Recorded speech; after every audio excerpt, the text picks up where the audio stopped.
आत्म जागृति के प्रयास में मैं जो कर रहा हूँ वो मैं देख रहा हूँ, मैं कर्ता शामिल नहीं होना चाहिए। जैसे कि मैं ध्यान कर रहा हूँ ये मुझे पता लग रहा है, मैं प्रयास करके लगने वाला पता नहीं शामिल होना चाहिए। जैसे कि मैं अपने विचारों को देख पा रहा हूँ, मैं कर्ता शामिल नहीं होना चाहिए। अंतरिम जागृति के लिए सहजता और विवेकता पूर्ण किया गया प्रयास ही अकर्ता के रूप में फलित होता है। आध्यात्मिक यात्रा के दौरान अगर आप अपनी किसी भी एक्टिविटी को अकर्ता भाव के साथ देख रहे हैं या फिर जान रहे हैं तो फिर आप सही दिशा में जा रहे हैं। लेकिन बेहोशी के साथ और एक कर्ता के साथ में आपको ध्यान नहीं करना है कि मैं ध्यान भी कर रहा हूँ, मुझे पता भी लग रहा है और मुझे साथ साथ में नींद भी आ रही है या फिर मैं बेहोशी में भी हूँ।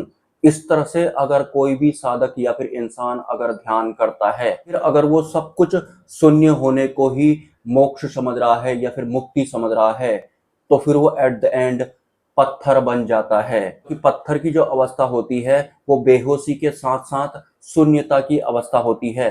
तो बेहोशी के साथ आपको ध्यान नहीं करना है, स्पष्ट होना चाहिए आपको जिस आत्म जागृति के लिए मैं प्रयास कर रहा हूँ मैं उसमें बेहोशी के साथ तो प्रयास नहीं कर रहा हूँ। मतलब ऐसे ही बेहोशी के साथ अगर आप शून्यता का ध्यान करेंगे तो आप पत्थर की अवस्था प्राप्त करने वाले हैं।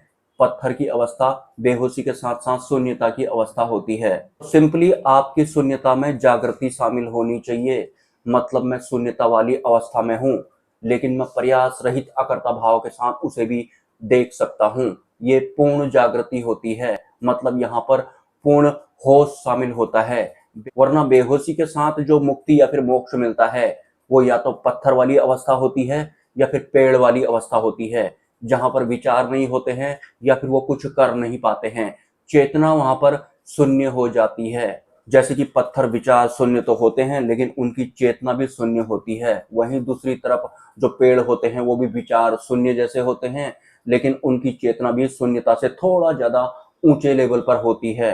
तो बेहोशी को आत्म जागृति समझने की भूल आपको नहीं करनी है, अदरवाइज आप पत्थर बनेंगे या फिर पेड़ बनेंगे। जागृति के साथ ध्यान में रहने के लिए या फिर इस फिजिकल वर्ल्ड में रहने के लिए आप कुछ इस तरह से प्रैक्टिस कर सकते हैं या फिर प्रयास कर सकते हैं कि मैं जो भी कर रहा हूँ ये मैं अपने आप को देख भी रहा हूँ। मैं ये वीडियो बना रहा हूँ लेकिन मैं इसके साथ साथ में अपने आप को देख भी रहा हूँ और मेरे इस देखने में प्रयास शामिल नहीं है, यह स्वतः ही हो रहा है। और मेरे द्वारा की गई किसी भी एक्टिविटी को स्वतः ही जो मैं अब देख पा रहा हूँ उसमें मेरा कर्ता शामिल नहीं है या फिर मेरी बेहोशी शामिल नहीं है, उसमें मेरी जागृति शामिल है। और जो जागृति है वो बेहोशी रहित होनी होती है। सिंपली अगर मैं नींद में भी हूँ तो नींद में भी मैं अपने आप को पूर्ण जागृति के साथ और होश के साथ देख रहा हूँ। सिंपली नींद अपनी जगह है, मेरी जागृति और मेरा होश अपनी जगह है। मुझे नींद आ जाती है, मेरे विचार शून्य हो जाते हैं तो वो जागृति नहीं है, वो बेहोशी है। फिर मुझे नींद नहीं आई हुई है लेकिन मेरे विचार शून्य हैं तो भी वो बेहोशी वाली जागृति है। मैं नींद में होता हूँ भले ही मेरे विचार शून्य हो या फिर चल रहे हों, या फिर मैं नींद में नहीं होता हूँ भले ही मेरे विचार शून्य हो या फिर चल रहे हों, इन दोनों एक्टिविटीज को मैं देख रहा हूँ।